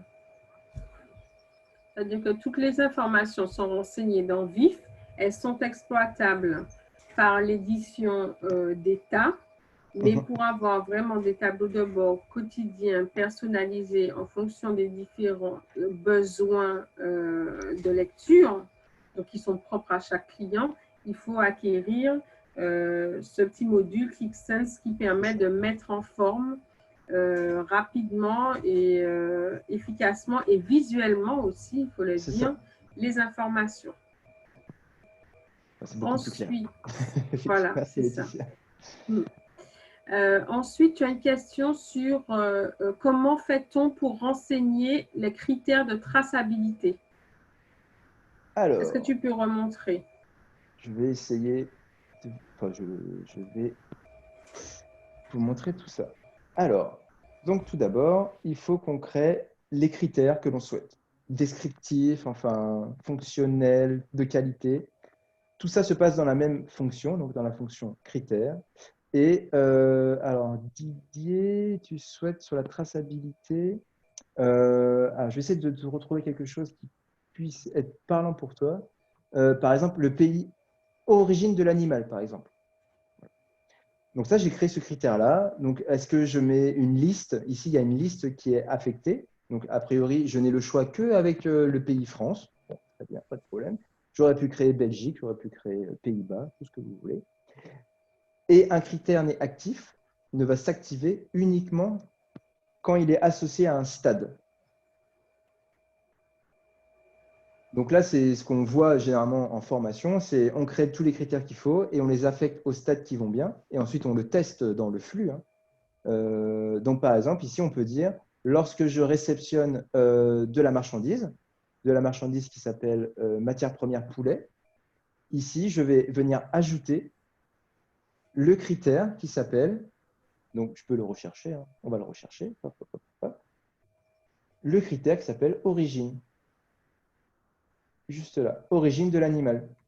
Et ici, donc là, c'est pour aller plus loin, on peut dire à vif, je souhaite que, obligatoirement, et je veux que ce soit bloquant, je souhaite que on me renseigne cette donnée-là. Tant qu'on ne m'a pas renseigné cette donnée-là, je bloque la réception. Et donc là, je viens d'affecter. Donc là, il faut comprendre, lorsque je réceptionne des articles que j'aurais mis dans le regroupement matière première poulet DLC, Viv va me demander le numéro de lot du fournisseur, l'origine de l'animal, la DLC, est-ce que c'est un produit bio ou pas, et encore l'origine du lot. Et là, on peut en créer, on peut rajouter comme ça des critères à l'infini. Si vous êtes sur l'interface tactile lors de la réception, par exemple, ces critères-là vont se déclencher, comme j'ai présenté tout à l'heure. Et après, dans les critères, on peut vraiment aller très très loin. Ça, je ne vous l'ai pas montré tout à l'heure, mais par exemple, lorsque je fais une sortie de fabrication, on peut dire à vif, lorsque je fabrique des produits finis UVC, je souhaite donc que on m'indique la couleur, voilà, j'ai choisi la couleur, ça aurait pu être le pH, la température, de ces produits fabriqués, et date de fabrication DLC et DLUO, pardon, ce sont des critères en fait, qui vont être calculés. Ça, je vous en ai parlé rapidement tout à l'heure, mais en fait, c'est pas, enfin, on peut laisser la main à vif pour calculer la DLUO, là, en l'occurrence, pour cet article-là. Donc, vif, comment calculer? Donc, c'est nous qui définissons les règles de calcul. Là, on dit à vif, la DLUO sera calculée comment? En prenant la date de fabrication plus le nombre de jours de conservation optimale. Et ça, donc là, c'est là qu'on se rend. Dès qu'on commence à faire de la qualité, c'est là qu'on se rend compte que tout est lié vraiment dans Vif, que la qualité est vraiment présente partout dans cet ERP. Donc, il va prendre la date de fabrication plus le nombre de jours de conservation optimale. Et c'est ce que j'ai renseigné ici, le nombre de conservation de jours optimal. Donc, c'est comme ça en fait, que Vif va calculer la DLC ou la DLUO. En tout cas, lorsque je fabrique des produits finis UVC, des familles d'activités prépa Vif. Et pareil, date de fabrication.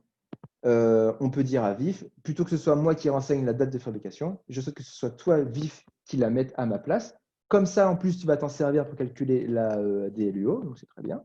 Et donc là, il calcule ça comment? Donc il y a tout un choix qui nous est offert. Donc moi, j'ai décidé que ce serait au calcul de l'acte. Donc dès que je crée un ordre de fabrication, Vif considère que c'est à la date que je suis en train de fabriquer. Donc c'est cette date-là qu'il va prendre. Mais vous voyez, on peut vraiment aller dans le détail. Chaque, on va dire, flux particulier peut être géré, notamment au niveau de la qualité, par Vif. Il y a un nombre de règles de calcul qui peut être qui est pas infini, mais presque. Normalement, on retrouve son bonheur. Et pareil, pour le contrôle, la facilité de la saisie des critères, ça va vraiment très très loin. Mais tout ça est porté par les critères et un critère n'est exploitable que s'il est rattaché à un stade. C'est comme ça que ça se passe dans Vif, en tout cas.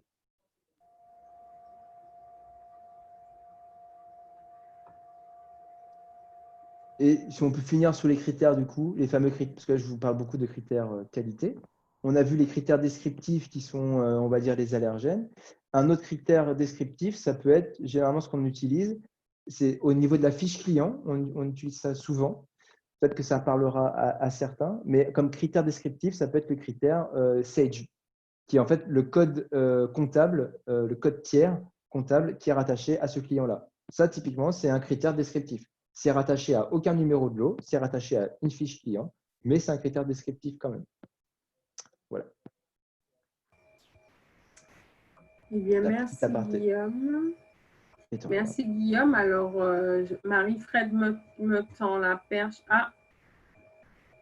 Est-ce qu'on peut avoir un récap de la gestion des écarts et des statistiques? Ah oui, oui, alors il y a un panel de... Alors, si je reviens sur la gestion des écarts.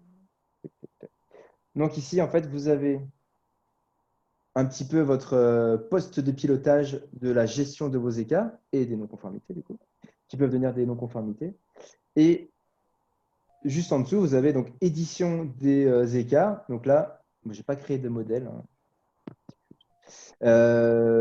Mais vous avez, on peut imaginer un panel d'édition préparamétrée pour éditer tous les écarts par type, par nature, par date, tout ce que vous voulez. Celles qui sont traitées, celles qui sont non traitées, celles qui sont en attente de traitement. Enfin, on peut aller très très loin.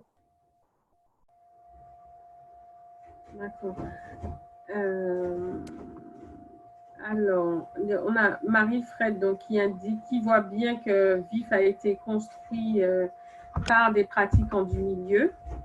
Donc, et c'est un milieu qui évolue beaucoup et Vif évolue aussi avec d'ailleurs. Tout à fait. Ensuite, pour les exercices de traçabilité amont-aval que nous devons réaliser, peut-on également faire des suivis des écarts, plan d'action associé, et avons-nous des alertes sur les délais?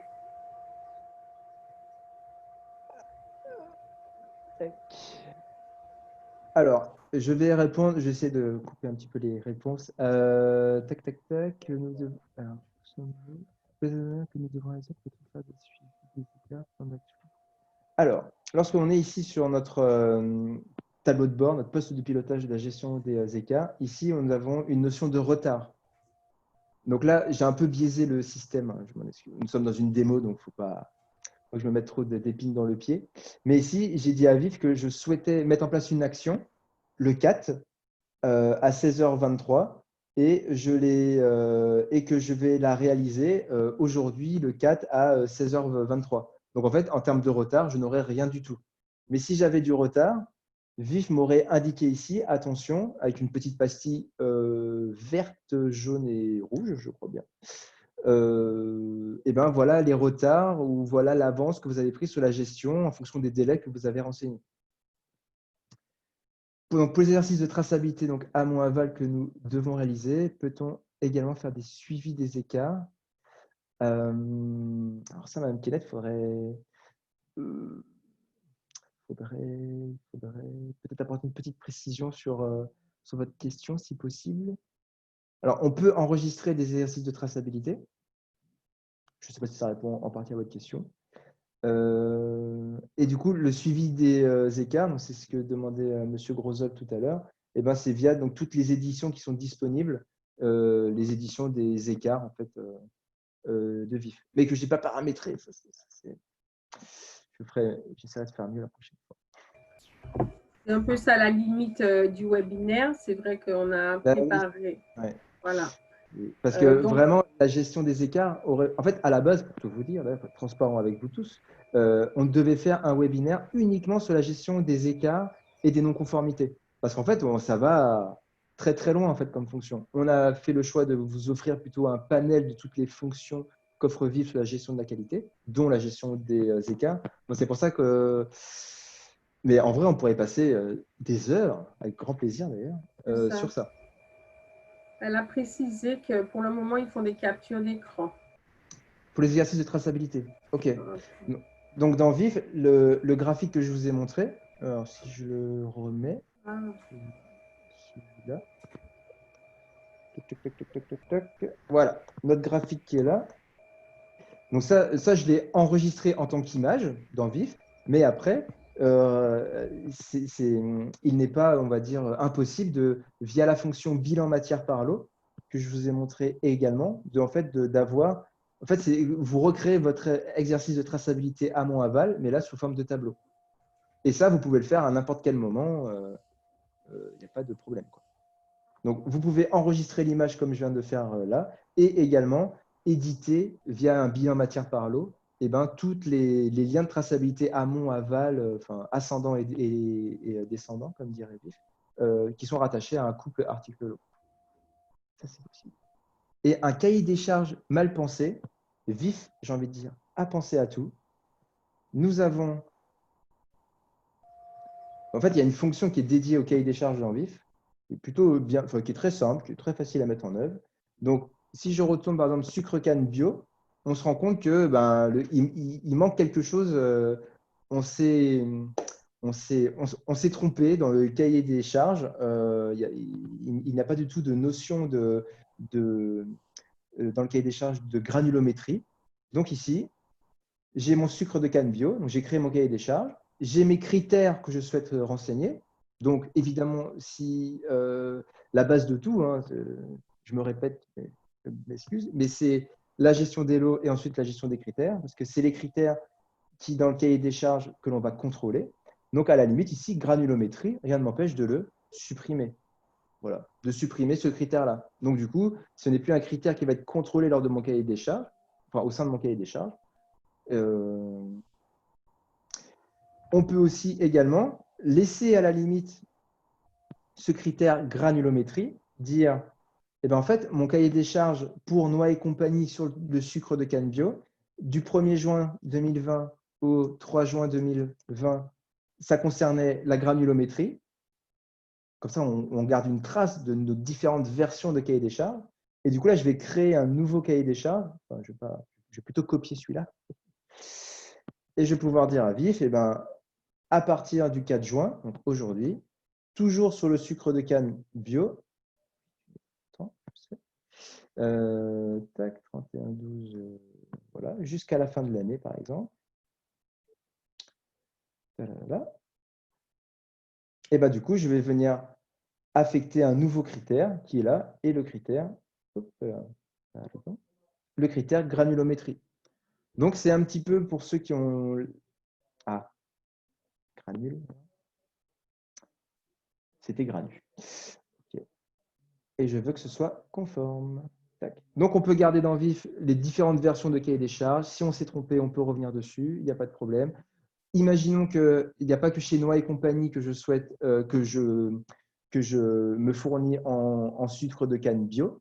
Mais en tout cas, moi, en termes d'exigence au niveau de ma réception, c'est toujours la même chose, quel que soit le fournisseur. Je peux attribuer en fait ce cahier des charges-là à d'autres fournisseurs que celui Noix et compagnie. Ça peut être Tereos, par exemple, on ne peut pas le citer. Donc, c'est assez malléable, je trouve, le cahier des charges. On peut laisser une trace des différentes versions. Et aussi bien pour les cahiers des charges fournisseurs, clients, que internes, en fait.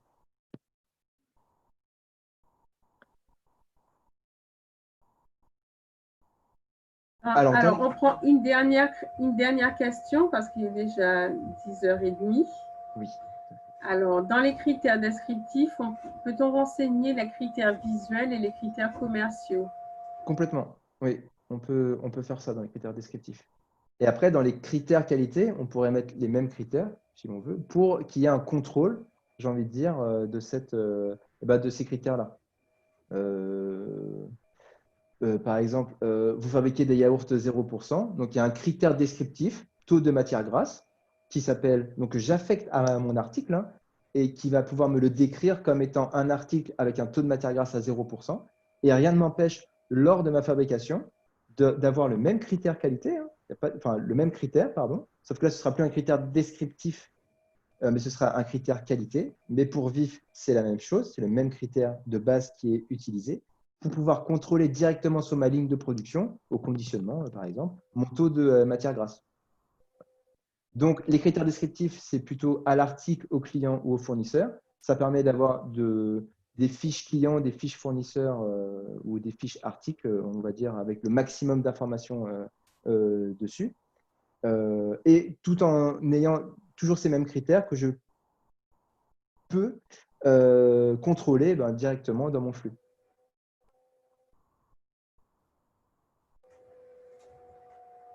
Très bien. Merci Guillaume. Donc, tu nous as permis de faire, d'avoir une visibilité, voilà, un panorama des possibilités en gestion de la qualité, avec la gestion des critères, avec le plan de rappel et la traçabilité, avec la gestion des allergènes, des écarts, des non-conformités, le cahier des charges, le contrôle laboratoire. Donc, toutes ces fonctionnalités qui permettent d'optimiser en fait la gestion de la qualité au quotidien. Donc, ils sont paramétrables dans VifERP. Merci beaucoup à tous pour votre participation. Ah, attends, j'ai un autre. Oui, merci pour cette présentation menée avec brio. Voilà. Je vais rougir, Marie. Donc, merci à tous de votre participation. Le webinaire sera disponible en replay sur notre chaîne YouTube et également sur le cloud. Vous allez recevoir un lien sur lequel cliquer pour pouvoir le visionner à nouveau. Voilà, écoutez, vous recevrez les informations concernant nos prochains webinaires. On reste à votre disposition. Vous pouvez nous contacter pour approfondir ces notions.